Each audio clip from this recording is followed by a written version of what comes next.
আল্লাহ পাক রব্বুল আলামিন যাকে গোটা পৃথিবীর নেতা হিসেবে আল্লাহ তাআলা কবুল করেছেন, সুবহানাল্লাহ। সম্মানিত মুসল্লিগণ, আজকে একটি পবিত্র দিনে আমরা উপস্থিত হয়েছি, সেটি হলো জিলহজ মাস শুরু হয়ে গিয়েছে। হাজিরা আল্লাহ পাক রব্বুল আলামিনের নিদর্শনের জন্য, হজ করার জন্য কাবা শরীফে আল্লাহ তাআলা রব্বুল আলামিনের এই ঘরকে খোদাবন্দি করার জন্য ইব্রাহিম আলাইহিস সালাতু ওয়াস সালামের স্মৃতি বিজড়িত স্থান, সেখানে যাওয়ার জন্য হাজিরা তৈরি হচ্ছে, অনেকেই চলে গিয়েছে, আলহামদুলিল্লাহ। তবে প্রতি বছর আল্লাহ তাআলা রব্বুল আলামিন এই ঘরের প্রতি মানুষের মনকে বেশি বেশি আকৃষ্ট করে দিচ্ছেন, আলহামদুলিল্লাহ, আলহামদুলিল্লাহ। এটা ইব্রাহিম আলাইহিস সালাতু ওয়াস সালামের একান্ত দোয়া। ইব্রাহিম আলাইহিস সালাতু ওয়াস সালাম তিনি যখন তার ছোট্ট শিশু ইসমাইল আলাইহিস সালাতু ওয়াস সালাম এবং তার মা হাজরা আলাইহিস সালাতু ওয়াস সালামকে তিনি যখন এই মক্কার এই জায়গায় রেখে চলে আসতেছিলেন, ইব্রাহিম আলাইহিস সালাতু ওয়াস সালাম, হজের ইতিহাস একটি বড় একটি ইতিহাস। এই ইতিহাস মানুষকে আল্লাহমুখী করে, এই ইতিহাস মানুষকে আল্লাহর নিদর্শনাবলী দেখায়, এই ইতিহাস মানুষকে আল্লাহর প্রতি বেশি তাওয়াক্কুল করতে শেখায়, সুবহানাল্লাহ। তিনি যখন চলে আসতেছেন, হযরত আলাইহিস সালাতু ওয়াস সালাম ডাক দিলেন যে, আমার স্বামী, তুমি আমাকে এমন একটা জায়গায় রেখে যাচ্ছ যে জায়গায় না আছে ঘর, না আছে বাড়ি, না আছে পানি, না আছে গাছ। এই মরুভূমিতে তো কিছুই নাই। আমি আর আমার দুগ্ধপোষ্য শিশু এখানে আমরা কিভাবে বাঁচব?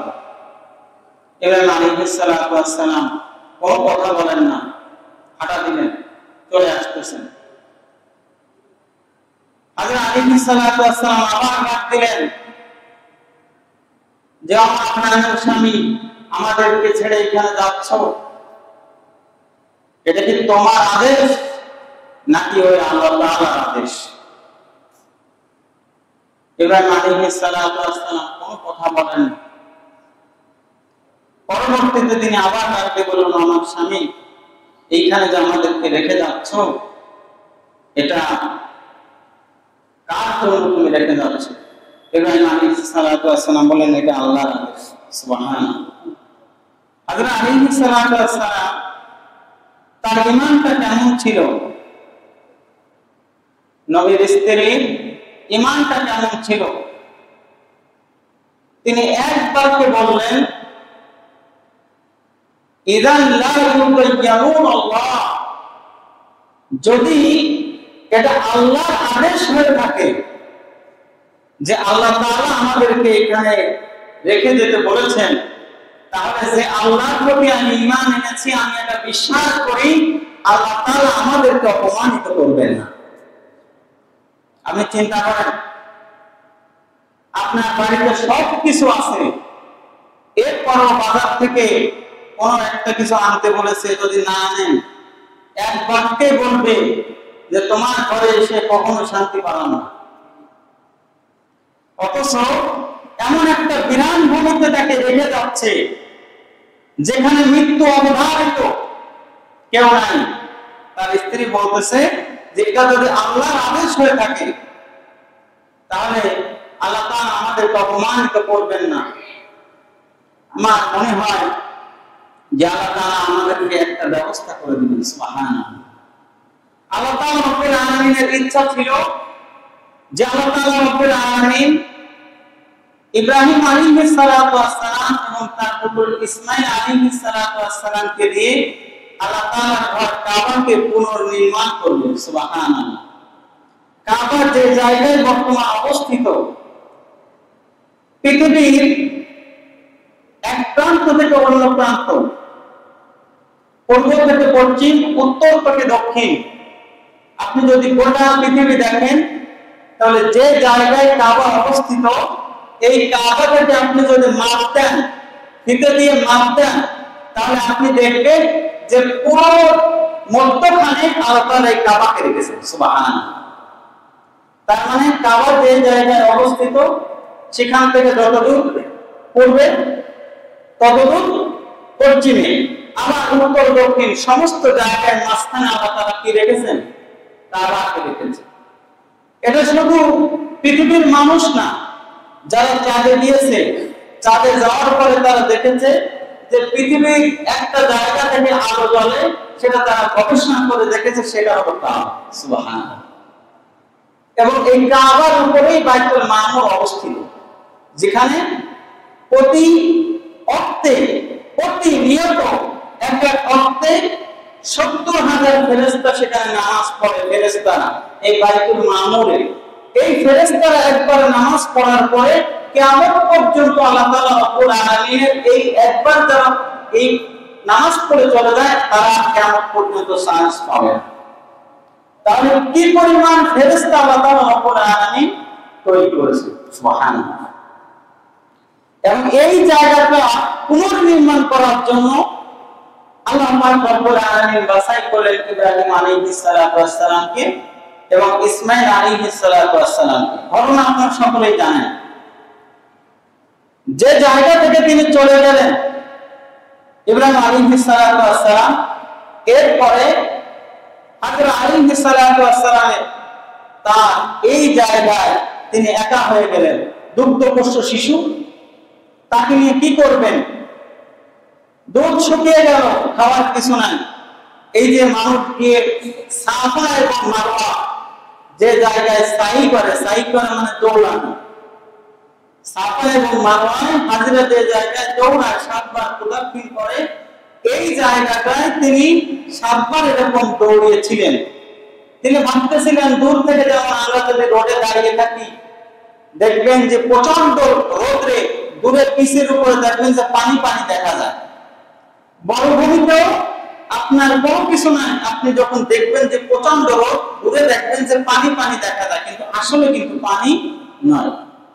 এই যে দৌড়ানো, এটা আল্লাহর কাছে এত পছন্দনীয় হয়েছে, আল্লাহ তাআলা রব্বুল আলামিন এটাকে হজের অন্তর্ভুক্ত করে দিয়েছেন। সুবহানাল্লাহ। তিনি বারবার প্রদক্ষিণ করলেন, কোথাও কিছু নাই। এরপরে আল্লাহ তাআলা রব্বুল আলামিন যে জায়গায় জমজম অবস্থিত ইসমাঈল আলাইহিস সালাম কাঁদতেছিলেন, তার পা থেকে তিনি পায়ের আঘাতে সেখান থেকে আল্লাহ তাআলা রব্বুল আলামিন ছোট্ট একটা পানির ফোয়ারা আল্লাহ তাআলা তৈরি করে দিলেন। এর থেকে বোঝা যায় যে পৃথিবীর কেউ যেটা দেখে না সেটা দেখেন কে? পৃথিবীর কেউ যেটা করতে পারে না সেটা করতে পারেন কে? আল্লাহ তাআলা। এই ফোয়ারা থেকে পানি সৃষ্টি হলো, হযরত আলাইহিস সালাতু ওয়াস সালাম এসে দেখেন যে পানি বের হচ্ছে। তিনি বলতেছিলেন জাম জাম, অর্থাৎ থামো থামো, মানে এত বেগে সেখান থেকে মরুভূমি থেকে পানি বের হচ্ছে, তিনি বলতেছিলেন যে থামো থামো, অর্থাৎ জাম জাম থামো। মুফাসসিরগণ বলেন, যদি হযরত আলাইহিস সালাতু ওয়াস সালাম এই কথা না বলতেন, তাহলে গোটা সৌদি এলাকা, মক্কা এলাকা আল্লাহ তাআলা এটা দিয়ে এই জমজম নদী বইয়ে দিতেন। সুবহানাল্লাহ। এই বাড়ি তিনি দিয়ে সেটাকে আটকালেন। এই পানি দেখে পাখি আসলো, পাখি দেখে বিভিন্ন গোত্র আসলো। সর্বপ্রথম যে গোত্রে সেখানে আসলো তার নাম হলো বনু যুরহুম গোত্র। এই গোত্রে ইসমাঈল আলাইহিস সালাম বিবাহ করেছিলেন। তারা এসে বললো যে এখানে তো পানি পাওয়া গেছে, আমরা এখানে থাকতে চাই। ইসমাঈল আলাইহিস সালাম এবং তার মা ওখানে আর কেউ নাই। হযরত আলাইহিস সালাম বললেন যে ঠিক আছে, এখানে থাকতে পারো, কিন্তু এই পানি যে সত্ত্বাধিকারী, এই পানি কিন্তু কর্তৃত্ব এবং নেতৃত্ব কাউকে দেওয়া হবে না, এই পানির দায়িত্ব আমাদের। এবং ইসমাঈল আলাইহিস সালাম যখন বড় হলেন, তিনি এই বনু যুরহুম গোত্রে বিবাহ করলেন। সেই থেকে আজ পর্যন্ত, এখনো পর্যন্ত এই বনু যুরহুম গোত্রের বংশধররাই এটাকে এখনো নিয়ন্ত্রণ করতেছে। সুবহানাল্লাহ। তাহলে এই যে আল্লাহ রাব্বুল আলামিন হজের বড় একটি নিদর্শন ইব্রাহিম আলাইহিস সালাম এবং ইসমাঈল আলাইহিস সালাম দ্বারা ঘটালেন। পরবর্তীতে তিনি যখন বড় হয়ে গেলেন, ইব্রাহিম আলাইহিস সালাম আসলেন। আসার পরে আল্লাহ তাআলা রব্বুল আলামিন তাদের দ্বারা কাবাকে পুনর্নির্মাণ করলেন। সুবহান। এইভাবে যখন তিনি চলে যাচ্ছিলেন, এই স্ত্রী এবং সন্তানকে ছেড়ে চলে যাচ্ছিলেন, ইব্রাহিম আলাইহিস সালাম তখন আল্লাহর কাছে দোয়া করেছিলেন যে আল্লাহ, আমি আমার সন্তানকে, স্ত্রীদেরকে এখানে রেখে যাচ্ছি, আমি দোয়া করতেছি আল্লাহ এদেরকে তুমি নামাজি বানাইও।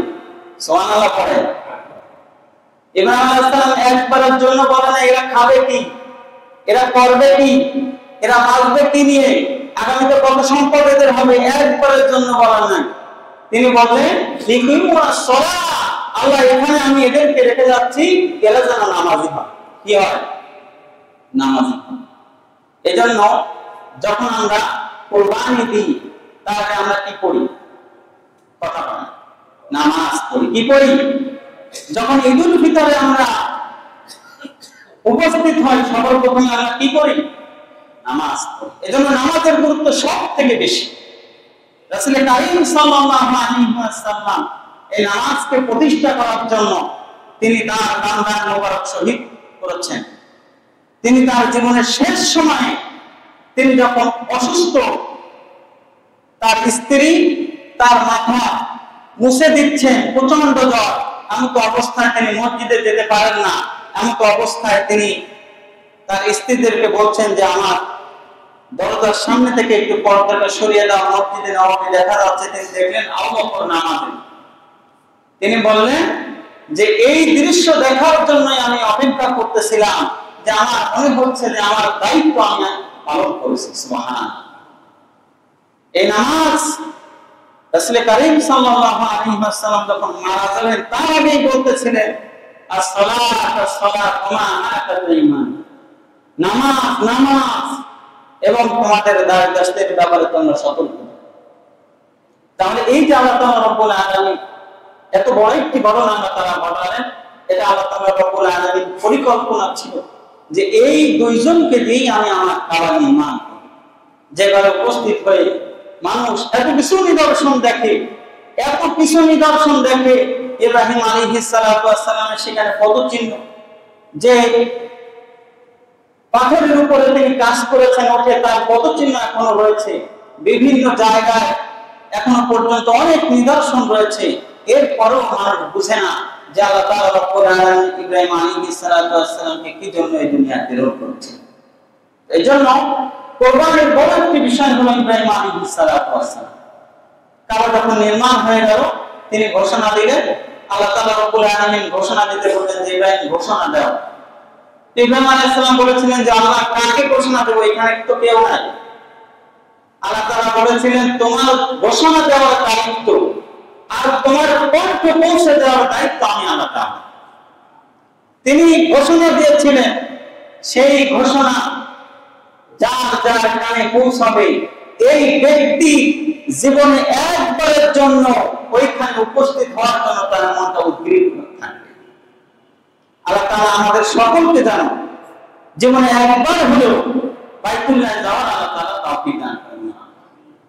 আমি গত জুমায় বলেছিলাম এটার জন্য মেহনত করতে হবে। যেমন এবছর আপনারা জানেন লিবিয়া থেকে একজন হাজী, এটা এবছর পত্র পত্রিকায় এসেছে, লিবিয়া থেকে একজন হাজী সে হজ করার জন্য এয়ারপোর্টে গিয়েছে। এয়ারপোর্টে যাওয়ার পরে লিবিয়া এই মানুষটিকে চেক করেছে, যারা কর্তব্যরত ছিল এয়ারপোর্টের দায়িত্বে যারা আছে চেক করেছে, করার পরে বলতেছে যে আপনার পাসপোর্ট এবং আপনার কিছু সমস্যা আছে, আপনাকে সিকিউরিটির জন্য একটু দেরি করতে হবে। তিনি বলতেছেন যে আমার হজের ফ্লাইট তো চলে যাবে, তা বলতেছে যে না আমরা যাইতে দিব না। তিনি চোখের পানি ছেড়ে দিয়েছেন, দিয়ে ওই সময় আল্লাহর কাছে বলছেন যে আল্লাহ আমি এত কষ্ট করে তোমার ঘরে যাওয়ার জন্য আমি এসেছি, আর আমাকে ছাড়া প্লেন চলে যাবে এই দৃশ্য আমার পোষায় না। তিনি তার ভাষ্য অনুযায়ী, এটা আপনার পত্রপত্রিকায় দেখবেন যে এসেছে, তার মুখে দাড়ি নাই, পরনে লম্বা জোব্বা নাই, সাধারণ একজন মানুষ। প্লেন স্টার্ট দিয়েছে প্রথমবার, যখন প্লেন স্টার্ট দিয়েছে প্রথমবার প্লেন স্টার্ট হয় নাই। সাধারণত এরকম ঘটনা হয় না যে প্লেন স্টার্ট দিয়েছে, প্লেন স্টার্ট হবে না। দ্বিতীয়বার আবার প্লেন স্টার্ট দিয়েছে, প্লেন স্টার্ট হয় নাই। তখন ওই জায়গায় যারা হাজি ছিল তখন বর্ণনা করে বলতেছে যে একজন হাজি কম আছে। তখন যে পাইলট সে বলতেছে আমার মনে হচ্ছে আমি যদি আরো একবার স্টার্ট দিই যান্ত্রিক ত্রুটির কারণে আমরা যেতে পারবো না, ওই হাজিকে আগে আনো। ওই ব্যক্তিকে যখন প্লেন আহ্বান হলো আল্লাহি, এরপরেই প্লেন স্টার্ট হয়েছে। সুবহানাল্লাহ। এজন্য আল্লাহর ঘরে যাওয়ার জন্য মেহনত করতে হবে এবং আল্লাহর কাছে চাইতে হবে। পৃথিবীর ইতিহাসে এটা খুবই বিরল যে প্লেন স্টার্ট দিছে, প্লেন স্টার্ট হয় না একবার থেকে দুইবার, এটা এই দৃশ্য দেখা যায় না। তো এই জন্য ওনাকে সৌদি থেকে অনেক হাদিয়া দিয়েছে, সম্মান করেছে যে এই ব্যক্তির কারণে গোটা